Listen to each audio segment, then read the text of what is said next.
Hey, this is JB with Moss Epoxies, and today we're going to be repairing the non-skid on the aft deck of a 19-foot center console with flex mold.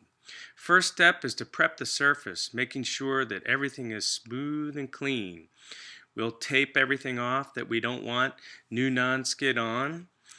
We'll make sure that we prep all surfaces we don't want any gel coat overspray on.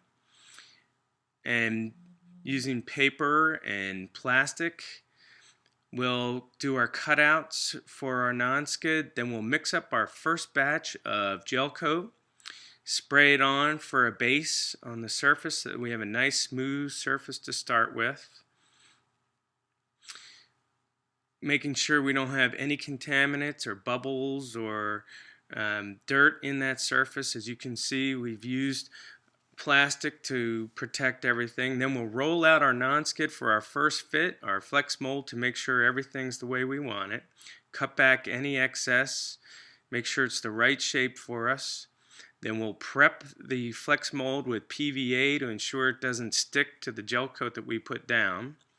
And here we're going to show you just a little test sample of what we're doing. We're going to take the flex mold with our gel coat and ensuring that we keep a little wave of gel coat out in front of the flex mold, and you see how it fills the voids.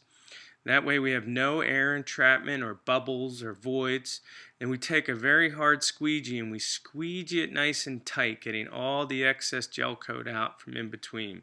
That'll ensure we have no bubbles. Wait for that to set, peel it off, and we'll be good to go. Well, we've done our final cut, and now we're just going to make sure that everything lays in place. We lay out our pattern, we make sure it's nice and smooth, that there's nothing down that will get in the way of the gel coat, no air bubbles, no contaminants. We mix up our next set of gel coat using a Zon 2 cup. We make sure it's a 61 or 65 second run out on the cup. That's the viscosity that we need of that gel coat. We'll put the gel coat into a water bottle without the water in it, of course. Drill a hole in the cap, and that's a great way to get the gel coat onto the surface. And as we put down the flex mold, we'll just keep squirting the gel coat into the crease between where it meets the surface and the flex mold. Then we'll take squeegees and squeegee out all the excess. And you'll see we're using a little bit of talcum powder and some of the gel coat itself as a lubricant so that those squeegees run smoothly over that surface. And if it's a little cool when we're done, we can even take a heat gun and speed up the process. Not too hot, we don't want it to bubble up.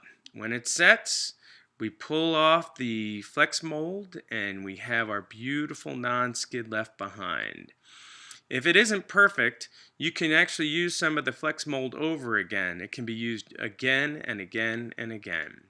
Thanks for working with flex mold, and we're here to help you. Use our 800 number and we'll walk you through it.